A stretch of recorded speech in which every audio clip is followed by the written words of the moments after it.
Vamos lá então, né, gente? Boa noite para todo mundo. Vamos lá para mais um dia de estudos, de reflexões.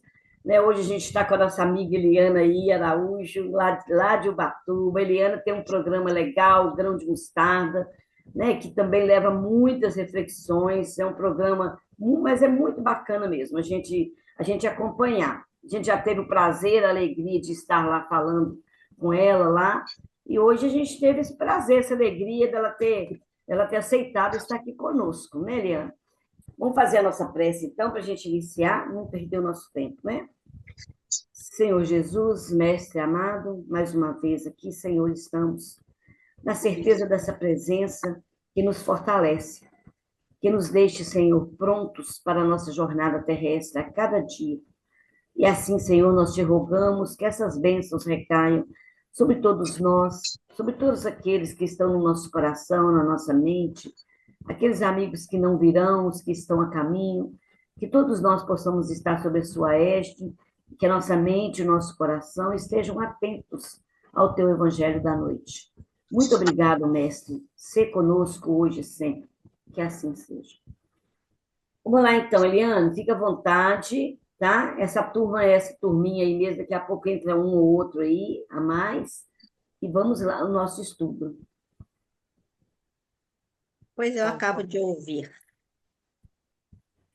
queria dar uma boa noite aqui para Conceição, a Vera, Fernando, Eliane, a Ilcimar, lembro dela, também foi no Grande Mostarda, a Vilma, aqui, RFDs, não sei, qual que é seu nome? Quem que é? Elias? Ângela Ferreira Deslandes. A Sarará Ângela. 2. Ângela, Lucimar, Georgina, a Silvia Andréia também, João Batista, a Elizabeth, a Cristina, a Guilhermina, a Franciane e a Sandra. Boa noite a todos. Boa noite, seja bem-vinda. Boa Obrigada. noite. Boa noite. Grande alegria estar com vocês aqui hoje. A Conceição pediu para trazer um tema para a gente estudar juntos aqui, sobre então a rejeição de Jesus, né, pelos seus. E aí eu trouxe aqui o Mateus para a gente ler e depois um comparativo entre os evangelistas. Então, em Mateus capítulo 13, versículo 53, diz assim: Sucedeu que, concluindo estas parábolas, e aí a gente vai lembrar que parábolas eram essas, né? Ou seja, as parábolas do reino dos céus, Jesus retirou-se dali. Então, da onde que Jesus estava se retirando? Ele estava em Cafarnaum, ensinando sobre as parábolas, e vai sair de lá. No capítulo 13, versículo 54. Após vir para sua pátria, ou seja, Jesus estava saindo de Cafarnaum e estava indo para Nazaré, sua cidade natal, ensinava na sinagoga deles a ponto de maravilharem-se e dizerem: de onde lhe vem essa sabedoria e esses poderes? Não é este o filho do carpinteiro? Não se chama sua mãe Maria, os seus irmãos Tiago, José, Simão e Judas? E suas irmãs não estão todos juntos de nós? De onde lhe vêm todas essas coisas? E se escandalizavam, né? Se sentiam ofendidos por causa dele. E Jesus, porém, lhes disse: não há profeta sem honra a não ser em sua pátria e na sua casa. E não realizou ali muitos prodígios por causa da falta de fé deles. Então, tem um comparativo aqui que a gente fez entre Mateus e Marcos, que Jesus vai ensinar, eles vão falar que vai ensinar e Jesus vai realizar alguns milagres, né? Mas seriam poucos milagres ali.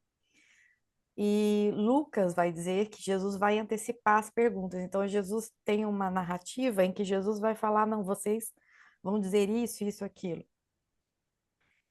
E a reação de rejeição daquela comunidade.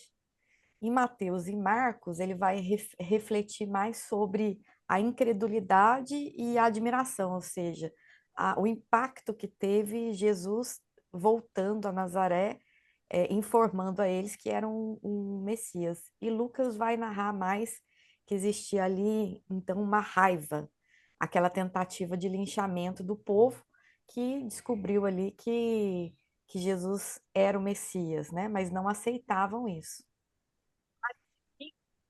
Aí eu te aviso, sabe? Te aviso com antecedência. Ô, Beth, o seu microfone está aberto. Você faz favor de desligar para nós, por favor? Já desliguei, tia. E aí, a conclusão, né, de Mateus, Marcos e Lucas, no final do capítulo, vai ser que profeta não é aceito na sua terra.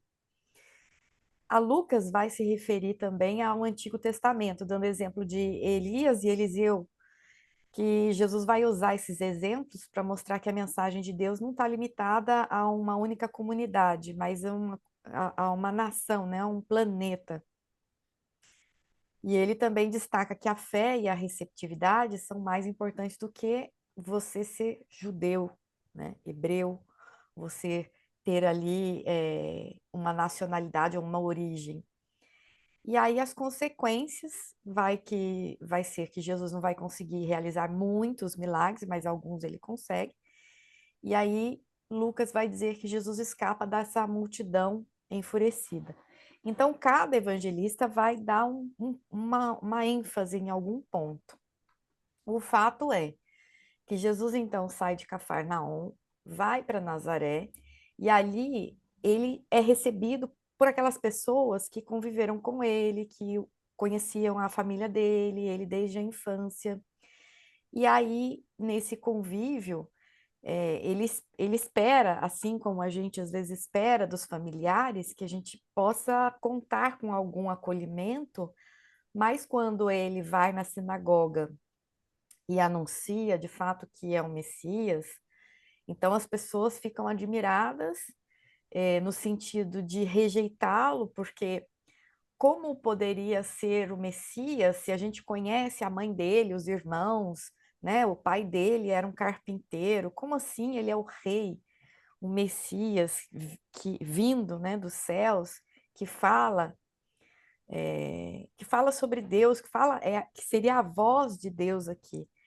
Então a incredulidade deles é tão grande que eles começam a ter uma animosidade, né? Eles ficam com raiva porque eles não aceitam que Jesus, que viesse de um carpinteiro, pudesse ser o Messias. Então, na concepção deles é muito difícil. E aí Jesus vai dizer exatamente isso, que quando nós estamos com os familiares, por isso que é muito difícil essa aceitação. A fala final aqui. E se escandalizaram por causa dele. Jesus, porém, lhes disse: não há profeta sem honra a não ser em uma pátria e na sua casa. Como a dizer, ele se referiu ao Velho Testamento dizendo que é muito difícil conviver com aquelas pessoas que são nossos familiares, né, que estão convivendo conosco. É muito difícil com que eles acreditem na gente, acreditem na mudança, acreditem que a gente possa levar prodígios, ou seja, fazer coisas boas. Ali, Jesus está demonstrando que todos nós, assim também como espíritas, muitas vezes seremos rejeitados pelos nossos, no nosso campo familiar, muitas vezes temos religiões diferentes entre pai, irmão e mãe, e quando a gente muitas vezes fala que está seguindo algum caminho, a gente acaba sendo rejeitado por estes, não crendo na mudança, não crendo na nossa busca interior pela fé, no nosso cultivo, na nossa busca pela mudança e pela evolução interior. Muitas vezes acontece isso também na própria família, em que alguns se tornam advogados, médicos, mas quando estão em convívio familiar, são humilhados, recriminados, as pessoas fazem chacota. Então, quando Jesus vai falar assim que houve ali, eles se escandalizaram, né? Eles se ofenderam quando Jesus vai dizer que é o Messias. E aí ele esperava também que houvesse algum acolhimento, mas demonstrado ali que quando a gente está em família, muitas vezes não seremos acolhidos. O contexto, né, geral é que Jesus então pode ter saído ali de Cafarnaum, vai retornar para Nazaré, vai ensinar na sinagoga, essas reações de animosidade vão ser contra ele, porque eles vão se surpreender com o que Jesus chega falando, com os milagres que chegam contando.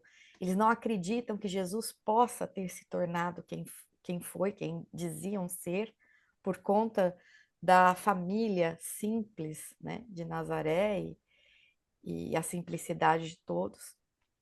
Então, eles rejeitam Jesus.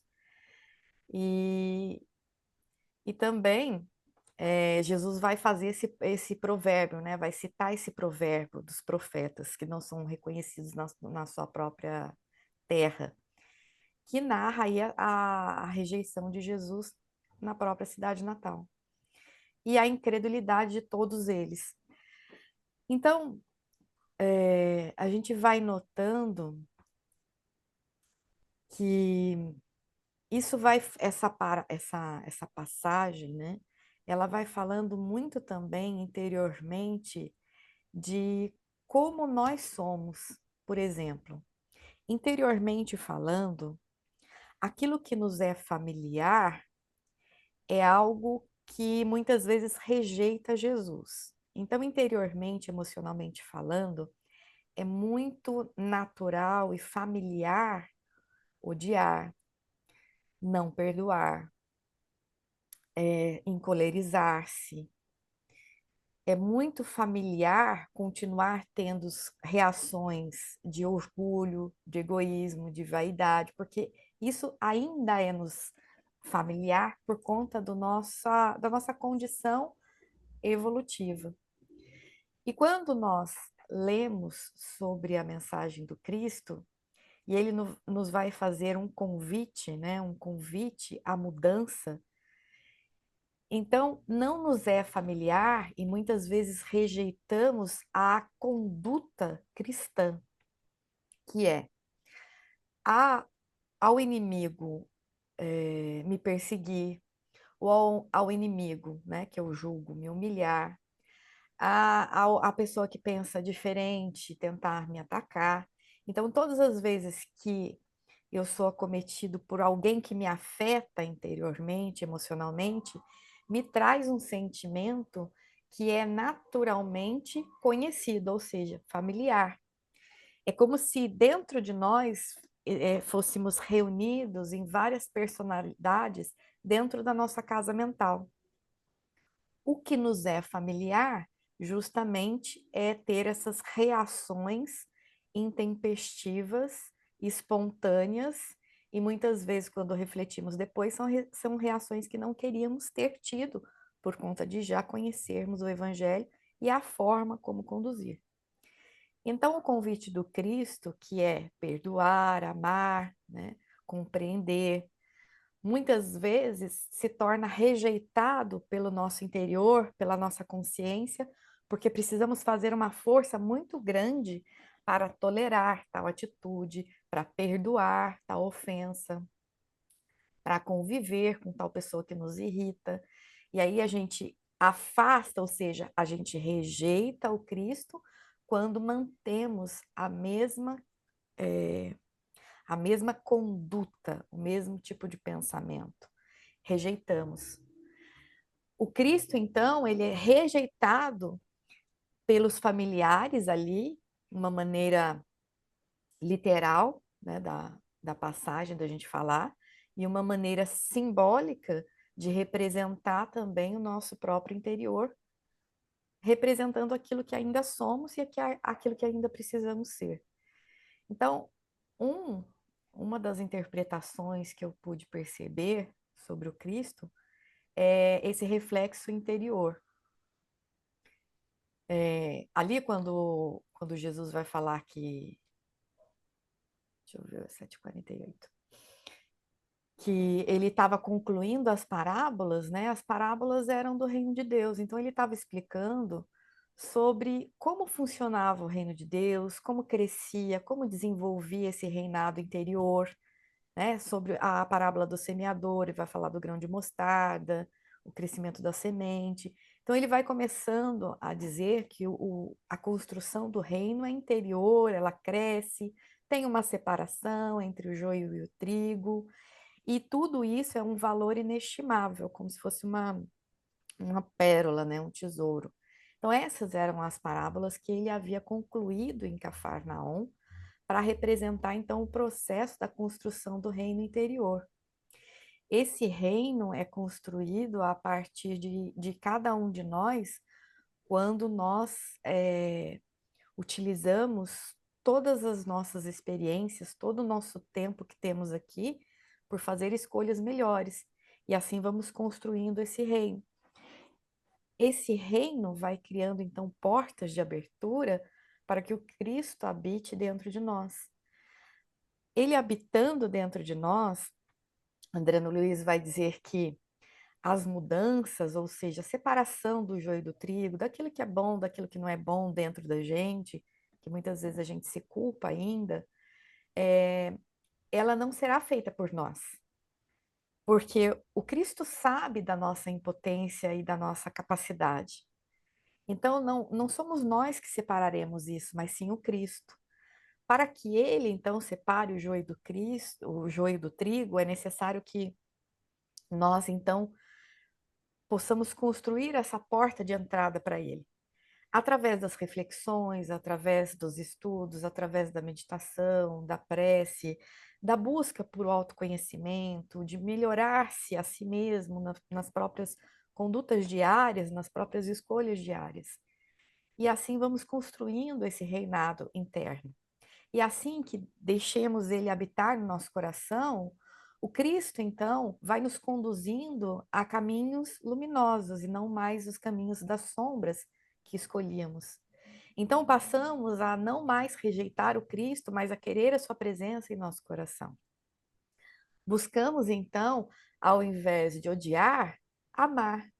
Ao invés de perseguir, orar e perdoar. Ao invés da intolerância, a compreensão. Ao invés da discussão, o silêncio.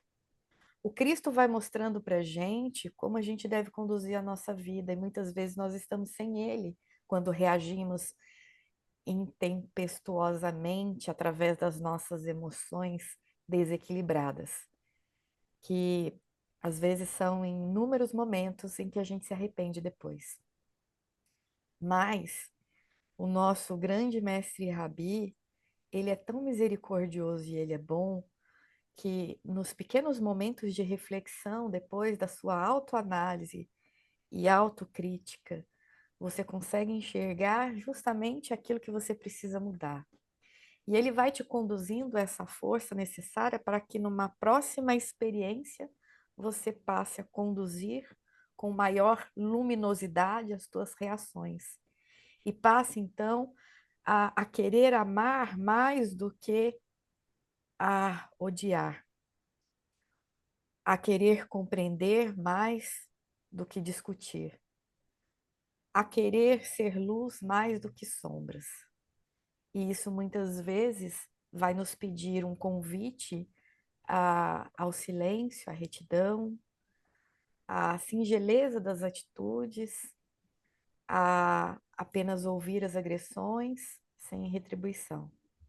São ensinamentos muito difíceis, mas se queremos de fato deixar de rejeitar o Cristo, temos que combater dentro de nós mesmos essa vontade firme de querer a mudança.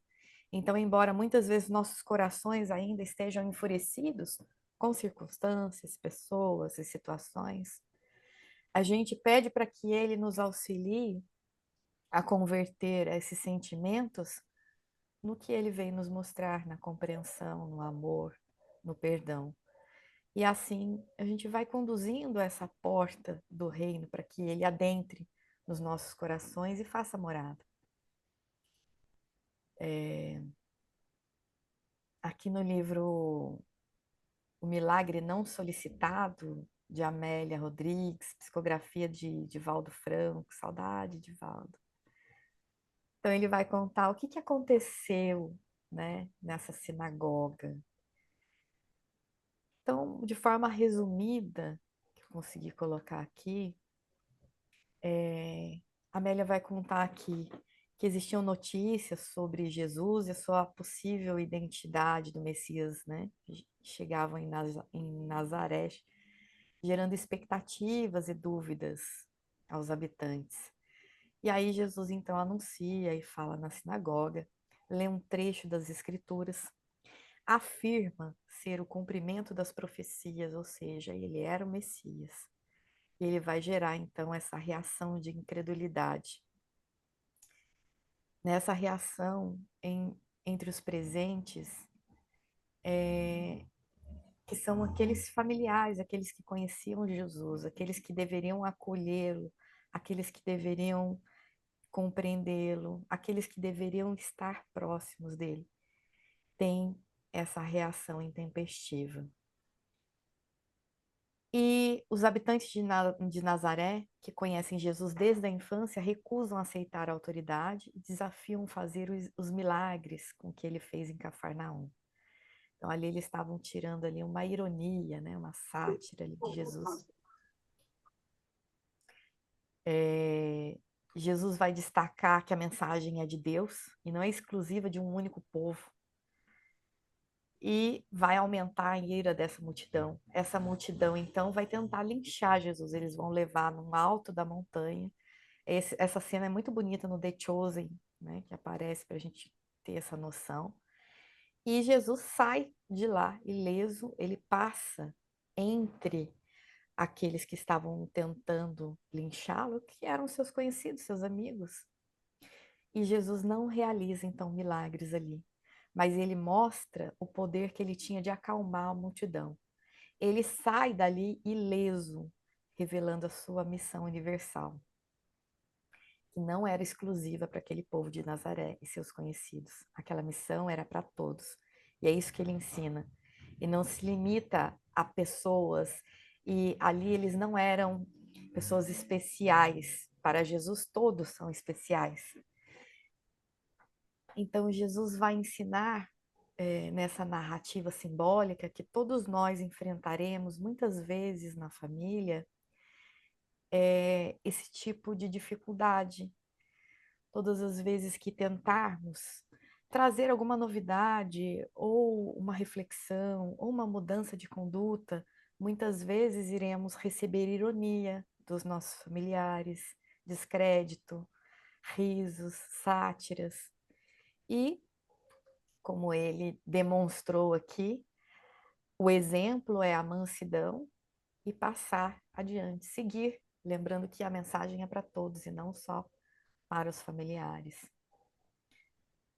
E eu trouxe aqui também uma mensagem interessante do livro Boa Nova, capítulo 10, o perdão, entre os discípulos, né, que estavam tentando ali defender Jesus. É muito engraçado essa parte, porque eles estavam viajando para Nazaré, e aí eles falam, mestre, mas tá todo mundo falando mal de você. E aí fala assim, não, então o Felipe, né, eu acho que é o Felipe e Tiago, falou, não, mas a gente te defendeu com bravura, né? A gente xingou eles, devolveu toda a moeda, nós defendemos o Senhor porque tá todo mundo falando mal de você.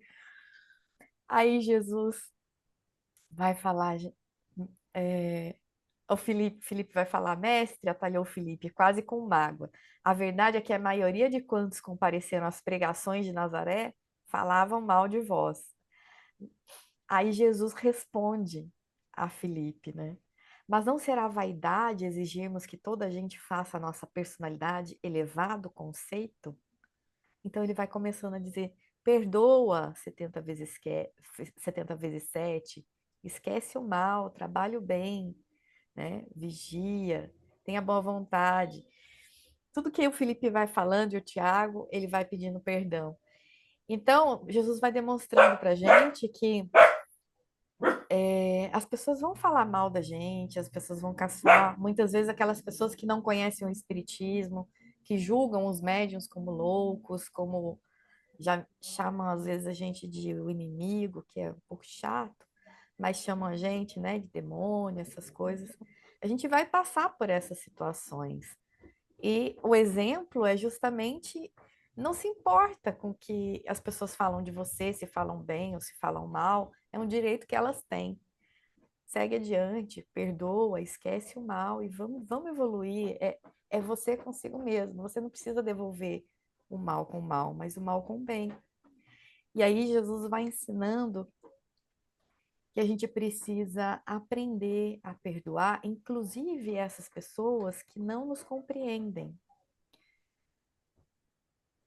Na Gênesis, capítulo 17, Predições do Evangelho, os Espíritos vão dizer que quem quer que se eleve acima do nível comum, ali, no caso, era Jesus, é sempre alvo de ciúme e de inveja.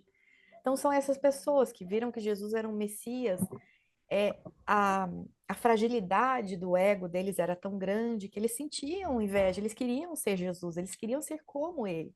Então, era impossível aceitar que o Messias pudesse ser aquele filho do carpinteiro que conviveram com eles. Por que não um deles, né? E aí, os espíritos respondem: os que se sentem incapazes de chegar à altura em que aquele se encontra, esforçam-se por rebaixá-lo por meio da difamação, da maledicência e da calúnia. Espíritos acanhados e vulgares que tomam sua personalidade por modelo de todas as virtudes. Então, é aquilo que importa na época, né? A gente pode lembrar dos religiosos que eram os fariseus. Como assim eles tinham estudado tanto para chegar até onde estavam e vinha um Messias carpinteiro que não tinha ali frequentado a sinagoga, estudado como eles, e estava ali se anunciando como Messias. Era inconcebível essa ideia. Muitas vezes para a gente também.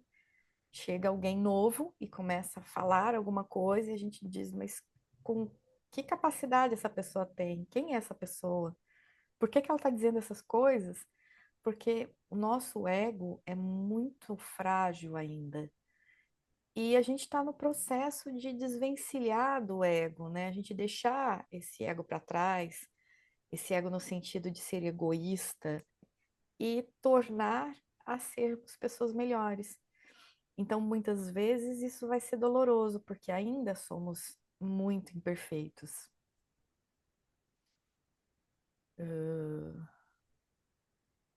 E Emmanuel vai concluir muito bonito no livro Seara dos Médiuns, capítulo 33, Incrédulos, que Emmanuel vai dizer assim: então, diante deles, dessas criaturas, dessas pessoas que são incrédulos, que não acreditam em Jesus, que não acreditam em Deus, que não acreditam na sua própria evolução também, na sua próprio percurso de vida, na sua boa vontade em querer mudar.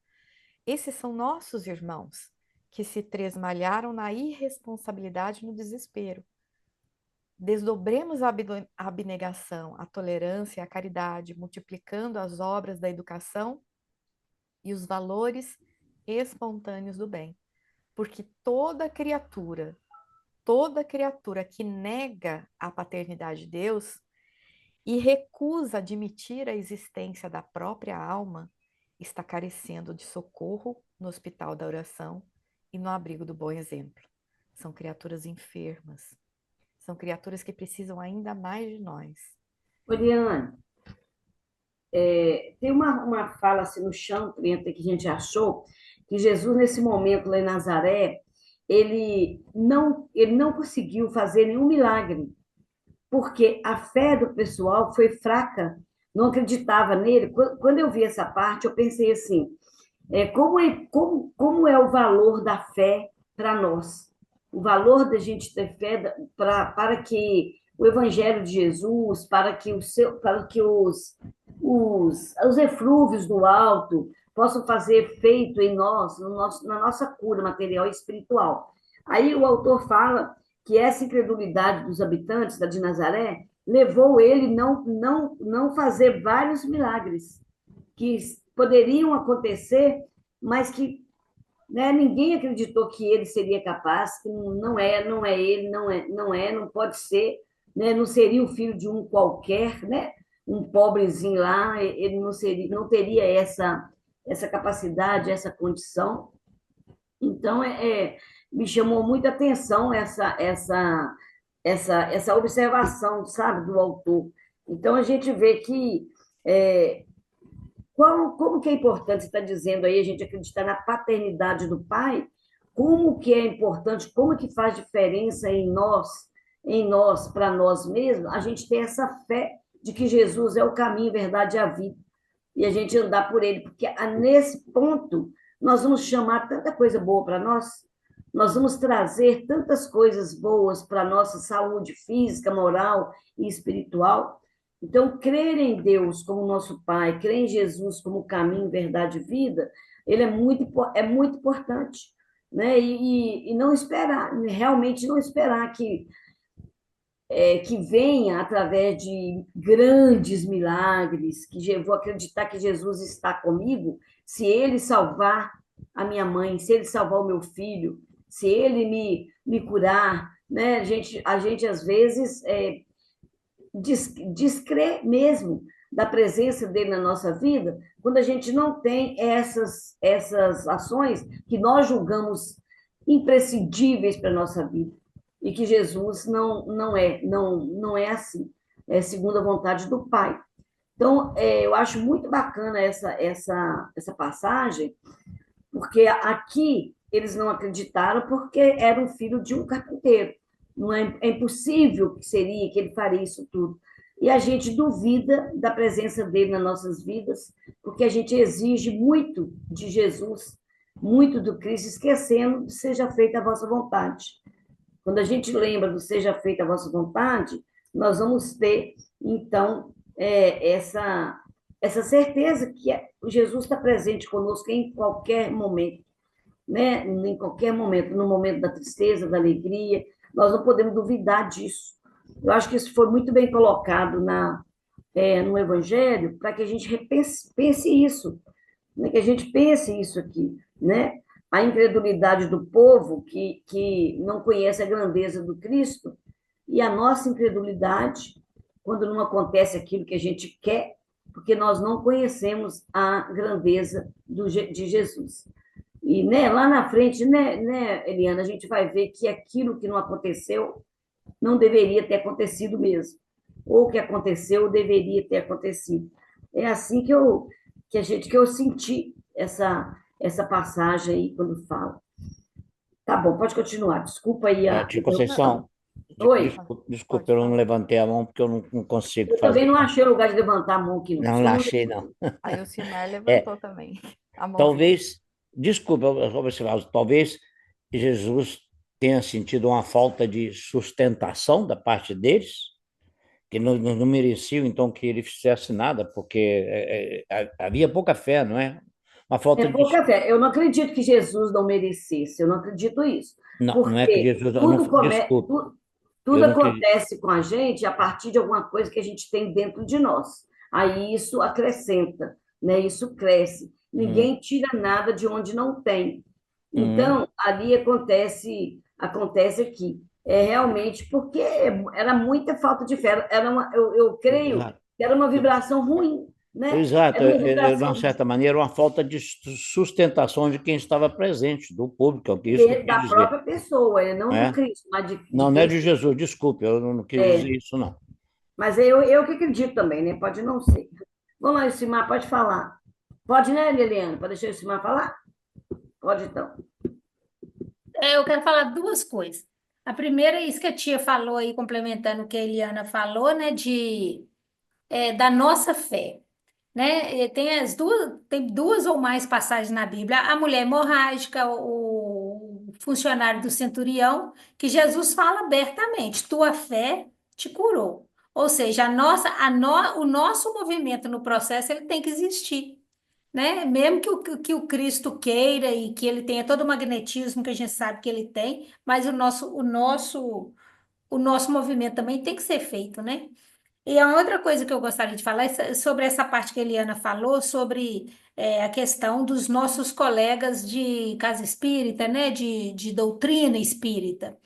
Então, a gente ouve muito na casa assim, nossa, é, não pode elogiar o fulano. O fulano fez uma palestra maravilhosa, mas a gente não deve elogiar, porque senão ele vai ficar muito orgulhoso e isso é um perigo, ô, gente.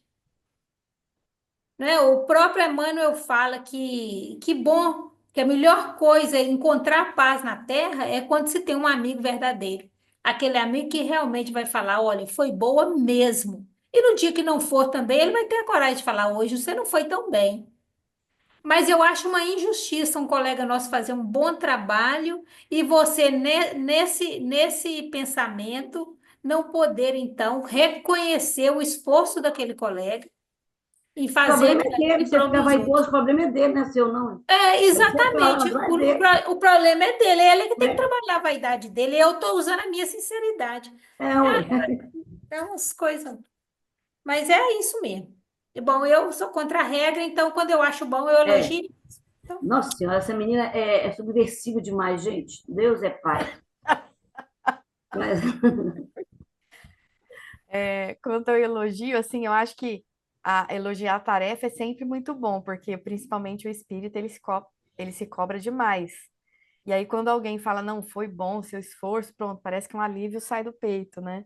Agora, o elogio entre, você é uma pessoa iluminada, você é uma pessoa assim, esse já é, não ajuda muito, esse é. atrapalha um pouco, mas a obra é sempre boa. Conceição, eu li também esse texto, acho que é de Bacon, né, que fala É. sobre que talvez Jesus não tinha feito, mas aí eu olhei aqui no Pastorino. Ele fez poucos milagres, né? Fez menos. Não é que ele É, não fez, ele fez ele menos. fez. Aí em Marcos vai estar escrito: e não consegui exercer ali nenhum poder a não ser que É, pôs as mãos sobre alguns enfermos e os curou. é, isso. Então parece que ele fez, mas não tinha o poder sobre aquelas pessoas que estavam ali. E eu É, fiquei pensando nessa incredulidade. Então veja bem. Se tem aqui, a gente coloca aqui um grupo de evangélicos, um grupo de céticos e um grupo de espíritas. Aí as pessoas dizem assim: eu não acredito em espírito. Eu não acredito em espírito. Aí a gente vai fazer assim: não, então nós vamos fazer aqui um trabalho de materialização. A gente pega aqui o Fernando, que é o médium de efeitos físicos, junto aqui da Ilcimar. Então a gente vai colocar os dois aqui, pegar a vibração de todos os médios aqui, os espíritas, e vamos fazer aparecer um espírito aqui na frente dos céticos e dos evangélicos. Os evangélicos vão falar: é o demônio.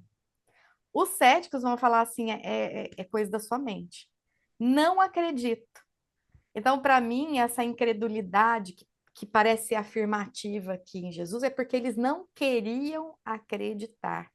Quando a uhum, pessoa não quer acreditar, o Messias pode estar na sua frente, mas você não vai vê-lo, porque você não exatamente. quer. Você não está no momento ainda de acreditar. Não está pronto. É. É mais ou menos, é isso aí mesmo, não está pronto. aqui, e também tem aquela passagem que eu gosto que o Bartolomeu fala, não é? Quando eles chamam para Bartolomeu para acompanhar Jesus, ele fala assim: e de Nazaré sai alguma coisa que preste? É, Então não era só a família, a cidade também não era bem vista, né? Ou seja, ele já vem de uma família pobre, um carpinteiro, uma Maria que a gente nem sabe de onde que veio, e ainda vem de Nazaré, ou seja, não não, deu isso não bom, vai né? dar bom, né? Isso não vai dar É, bom. não vai dar bom. Olha, eu Mais sou ou de menos. cidade pequena, lá de Areias também. É uma cidade que tem 3 ruas. Então eu sei muito bem como é que é a caipira do interior. É verdade. E quando falo os dele, não era só a família, era as duas ruas todas, né? As três ruas todas lá, é, duvidando, né? Duvidando. Eu imagino quando sai alguém da nossa cidade, assim, uma cidade pequena, e que a pessoa cresce profissionalmente, volta um doutor, assim, de doutor mesmo. Não, pessoal, a gente custa acreditar, mas nossa, é filho do fulano, tá assim, é essa pessoa. né? A gente pensa assim. Mas, enfim, Jesus, a gente tem que concebê-lo mesmo como caminho, verdade e vida, e acreditar que ele está, sim, do nosso lado sempre, né? Para que a gente possa ser fortalecido. E não duvidar disso. Essa incredulidade, ela não pode ter, né? Essa falta de fé, essa incredulidade que a gente tem, ela limita demais o nosso conceito do Cristo, porque dá uma dúvida muito grande para a gente, né? É isso Deixa, aí. Pode deixa eu fazer continuar. uma colocação aqui, não é só para a Eliana, não, para todos do grupo. É porque essa frase tem esses dias eu tenho ouvido demais. Falando sobre as irmãs e os irmãos de Jesus, igual fala aqui no versículo, né? Aí foi bom que chegou no estudo hoje. Quando fala desses irmãos e irmãs de Jesus aí, qual que é a visão que vocês têm? Eu não tenho nenhuma, eu vou ter que sair da tela. Que não saia, não. Eu tenho muita curiosidade, para mim, todavia, é uma incógnita, que estou estudando com vocês há quantos anos? 4 anos, né, tia? Apenas. É, Então, estou aprendendo. vou falar, Márcia, você provocou. Aqui é assim, quem lê, comenta. Os irmãos de Jesus não seriam os filhos de José e, alegoricamente, todos nós. Todos nós. Os filhos de José, a gente tem certeza, né, que é. Então, Porque na concepção de Maria Virgem, né, na é, concepção, né, que se tem, não se concebe mais os filhos de Jesus, de José. É isso, Mar. Não, porque nesse versículo aqui eles citam até os nomes, né? Aí as pessoas sempre ficam nessa discussão. Eu também entendo aí sobre os filhos de José, e eu vendo alguma coisa sobre o Oriente, né, na época de Jesus, na verdade também lá, não estou falando que é esse o caso, mas lá também, primos, eles se tratavam como irmãos, né? É, Então, inclusive chamava de irmão esses primos. Então, assim, aquele senso de família mesmo, né? Eu já Mas ouvi essa. e tem um estudo à parte, um estudo judaico, né? Tem todo um estudo judaico que traz essa, essa passagem dos irmãos de Jesus. Mas fica para outra hora, né? é um Porque congresso, senão a né? gente desvia. Dá um congresso. É isso aí mesmo. Depois você me manda, Silvinha. Sim, claro. Obrigada. Mas é só para provar, para a gente ir pensando mesmo, né? Eu dei uma olhada, acho que no Pastorino e no Bacon ali, que fala, Jesus refere alguns, aí a suposição é que sejam irmãos, o outro tal, alguns Primos. ou primos, ou também os próprios discípulos que estavam lá, e, e aí sugere que também tenha tido um segundo casamento. Em hebraico pode ser que não exista a palavra virgem, a virgem seria referida a uma moça.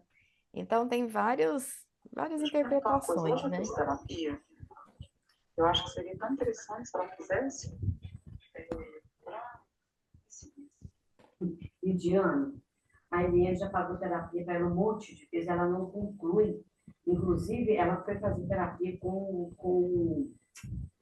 o Miguel, entendeu? Ela foi fazer terapia com o Miguel. Fecha o áudio dela aí, Ele Silvinha. pagou terapia Ela para deve estar resolvendo problema lá do lar ele. dos pés. Ela é Aí ela fez presidente de um muito lar, tempo. né? Aí ela Pode fica doida a celular, noite inteira. celular Coitada da o Conceição. celular grudado o dia inteiro, sabe? Não tem lógica que a Lívia já teve na vida, Lidiane. Não tem lógica. A tia, Nós vamos bloquear, tia. a tia é Poli.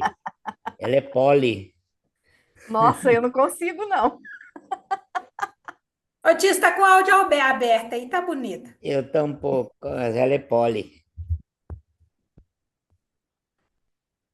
Ó, eu só trouxe agora por último uma historinha aqui do Irmão X, Contos dessa e de Outra Vida, intitulado capítulo 10, não, Irmão X, capítulo 29, o escriba incrédulo. E aí, isso é muito legal, essa história. Eu gosto de histórias, né? Parece que fica mais fácil da gente compreender. Então, conta ali, irmão X, que tinha esse Joabe ali, ele vai procurar Jesus porque ele vai sofrer alguma humilhação.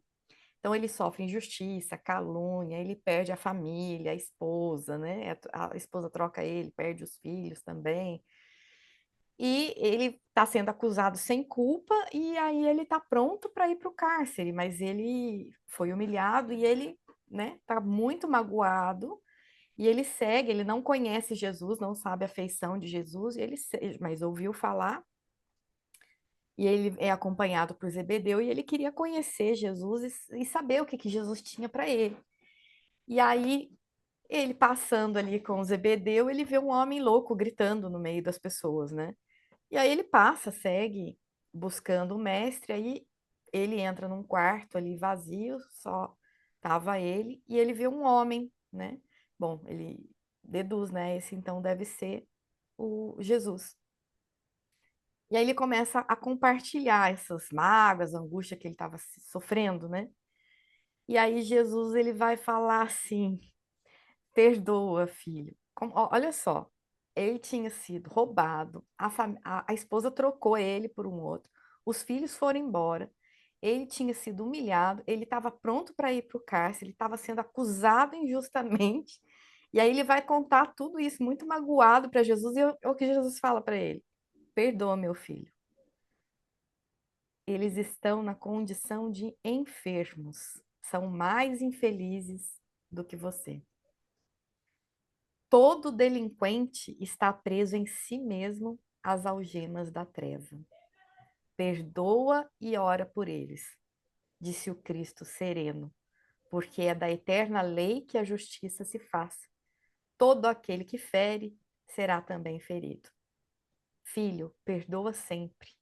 Ouvida todo o mal e faze todo o bem, porque somente o bem é a luz que não se apaga. Então, Jesus começa a falar isso para ele, e Joabe fala assim: esse cara é um louco, é aquele louco que eu vi lá gritando, não deve ser o Messias. Espera aí, aí ele fala: tchau, vou procurar o Messias. E vai embora.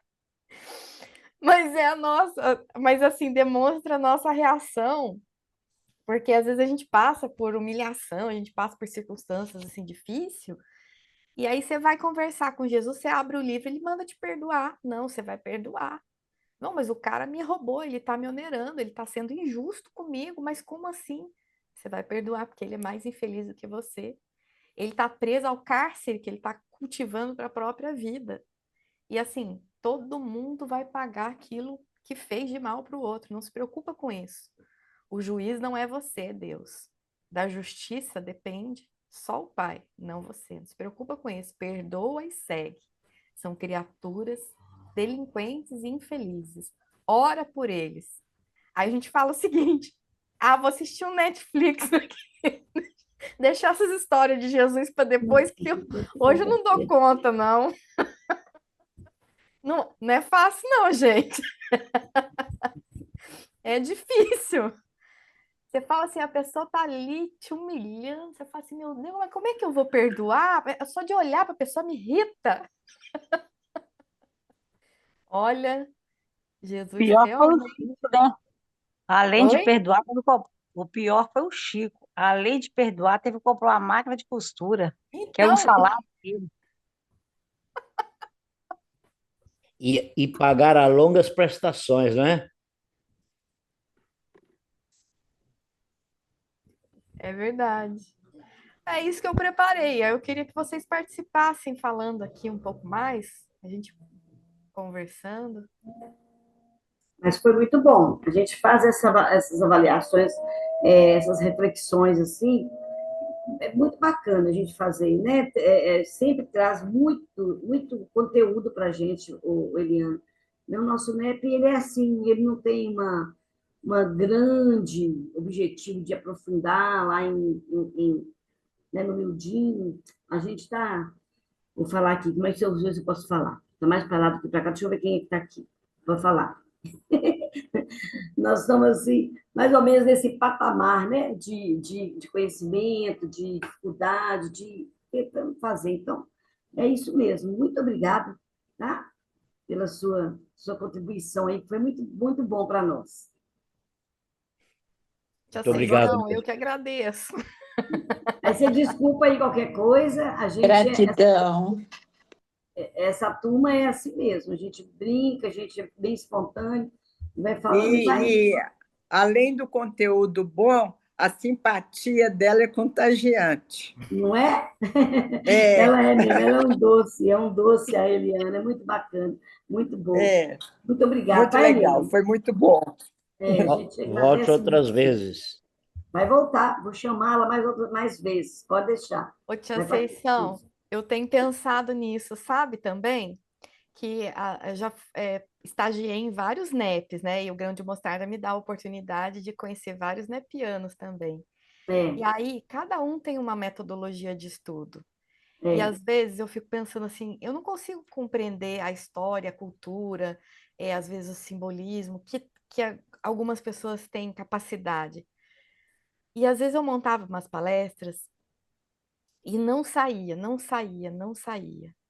E foi ruim, ruim, ruim, até que eu ouvi uma voz dizendo assim: Eliana, você não foi convidada a falar do evangelho com o raciocínio. Você foi convidada a falar com o coração. Faça da forma com que você consegue e com o que você consegue compreender. E aí, então, às vezes eu leio, não entendo nada. Mas eu peço para Deus me ajudar. E aí, de repente, assim, às vezes online, no estudo, ao vivo, vem aquela inspiração que eu sei que não é minha, mas me ajuda a compreender. E aí eu vejo, assim, que quando a gente quer realmente compreender e a gente se coloca à disposição, eu acho que a gente vai enxergando alguns pontos de vista que a gente tem condição de enxergar e interpretar. Então, cada um vai conseguir absorver e adquirir aquilo que consegue, e aquilo que é capaz, e aquilo que vai fazer parte da própria evolução interior. Então, eu acho que exatamente. é uma entrega. É. A gente fala, sabe, Eliana, que o nosso NEP, a gente tem sempre aquela questão: o que que eu aprendi com Jesus hoje? É, Para a minha encarnação. Então, essa é a pergunta-chave do final de todo estudo, para ficar para a nossa reflexão, porque nós estamos mantendo esse grupo aqui há muito tempo, né? Um grupo que é muito difícil, é um ou outro que sai, daí a pouco está voltando. Então, é porque realmente tem feito algum efeito na vida da gente, sabe? Em algum momento a gente percebe o valor dessa semente nepiana na nossa vida, né? Que, na verdade, a semente nepiana é o Evangelho de Jesus, né?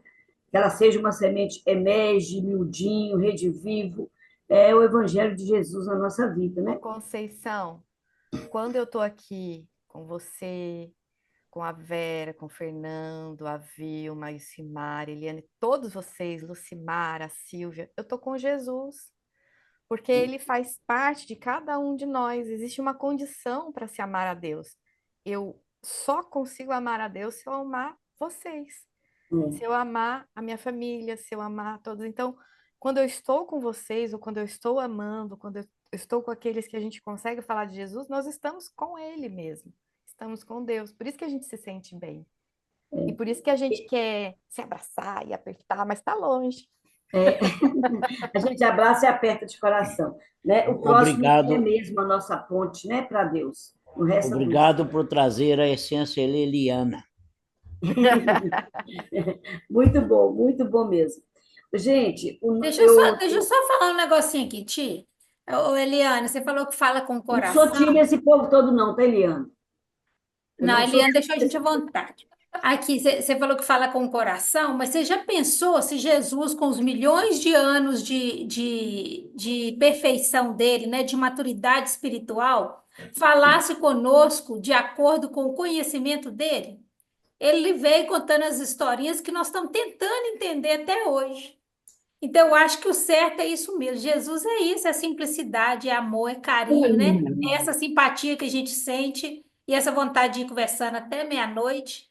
Mas nós só temos a agradecer, viu? Muito obrigado. Muito carinhoso esse Parábolas, estudo. não é? Gente, vou lembrar vocês, né, do nosso próximo encontro aí, que é com o Álvaro Mordecai, aqui em Patinga. Eu já distribuí o link de inscrição. Quem me deu o nome, faça favor de fazer a inscrição lá pelo link, já coloquei no grupo aí.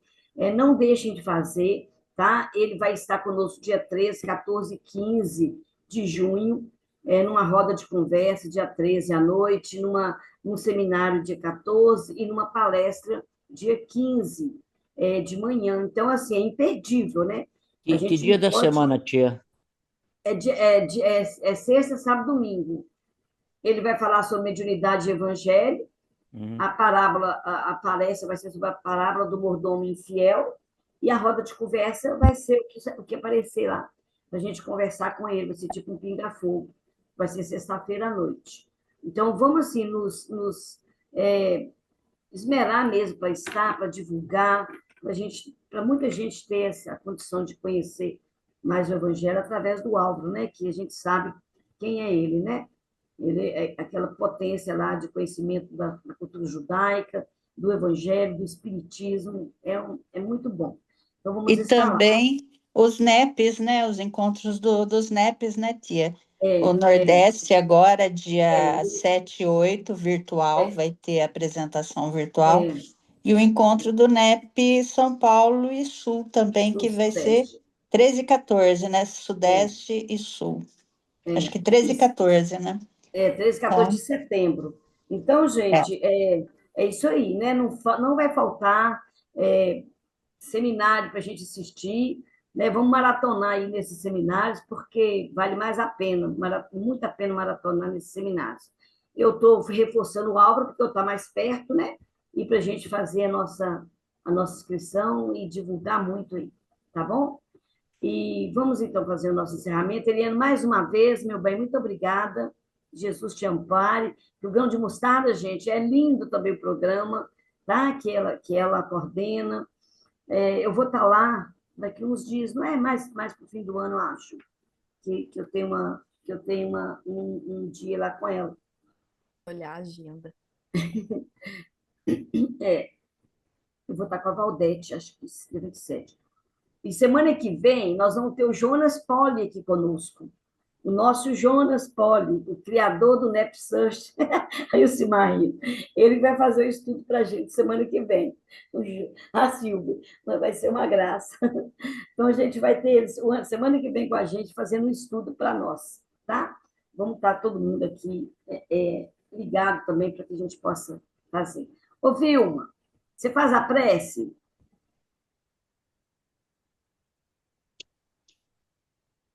Conceição, 5/10. Então é outubro, tá mais para frente ainda. Tá bom, então. Aí o Cimarc vai ser 13/7. Hum. Então vamos fazer a prece. Tendo essa oportunidade, né, hoje, uma oportunidade única da reflexão do Evangelho e de Jesus, agradecendo a Eliana por essa caridade conosco, por essa lição que tocou o fundo dos nossos corações. Falamos da fé, uma fé que por ora oscila, mas nós sabemos que nós estamos juntos, estamos amparados por nosso Mestre Jesus, Deus nosso Pai, e aqueles nossos irmãos que estão assim sempre juntinhos de nós, nos incentivando, nos empurrando, vamos que vai dar tudo certo. Então, Jesus, a minha gratidão hoje pela oportunidade dessa reflexão da noite, a minha gratidão por poder continuar e por estar sempre com esse grupo fraterno que muito me auxilia e tem auxiliado. Então eu só tenho a agradecer por hoje e que mantenhamos a nossa fé. Só assim é que realmente conseguiremos dar esse nosso dar essa nossa caminhada rumo à nossa melhoria, rumo à melhora de cada um. Que Jesus nos ampare, que Ele nos fortaleça, que assim seja. Assim seja. Seja Jesus conosco, né? Boa noite, gente. Boa Boa noite. noite, Cada um Vilma. Boa Boa noite. noite. Boa noite.